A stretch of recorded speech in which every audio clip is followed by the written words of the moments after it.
Richmond Football Club and to family members and others who are here. I'd also like to acknowledge the Kulin Nation and traditional owners past, present and emerging, and the Yorta Yorta people, because William Cooper was a Yorta Yorta man. And it's awesome to be here today and be able to tell you that William Cooper's legacy, which you are here today honouring, it's so important to honour it because he was a man of courage, he was a man of passion, he was a man who stood up for his own people, the Aboriginal people of Australia, and he stood up for the Jewish people and even people of other nations as well.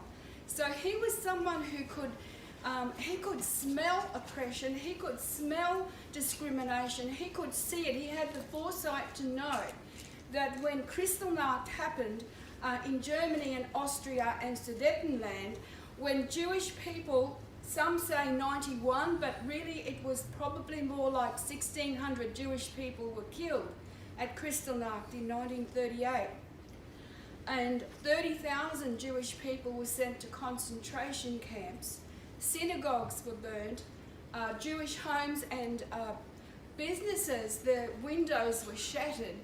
And so lives were shattered, dreams were broken, and that's why my third book, I called it Shattered Lives, Broken Dreams. But he was someone, he had the foresight to know, he had the moral compass to know that this was something that should not happen, that he needed to protest about it. Being the secretary of the Australian Aborigines League, an organisation that he formed in the 30s, he led them, as you would know, in that protest march from his home in Footscray to the German consulate in 1938. And that was an awesome event, and look, it has reverberated through time. You know, you are here today, and Yad Vashem in 2010, when they honoured him with an academic chair after resistance to the Holocaust, his legacy is so important today because he teaches us to stand up to bullies, to stand up to intimidation, to have the courage to speak out, to have the courage and determination to act no matter what the opposition might be. And if he were here today, and I've asked myself this, if William Cooper were here today, what would he be doing? And I think we could all ask ourselves that. If William Cooper were here today, what would he be doing? I believe he would be leading a protest march to the United Nations headquarters to say Israel should not be wiped off the map, Jewish people should not be wiped off the map.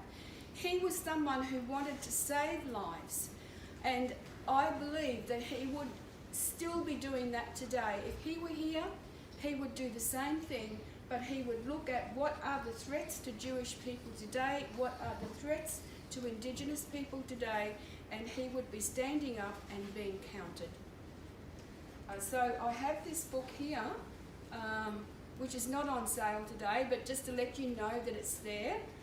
White Australia Has a Black History, all about his Aboriginal activism, which was very extensive. And this one, Shattered Lives, Broken Dreams, is a giveaway you can get before you go. It focuses on his legacy of standing up for Jewish people, and you know, he is someone who I believe is an icon. And yes, I'm getting my husband, my beautiful husband Norman, who's been with me every step of the way, is saying time to stop.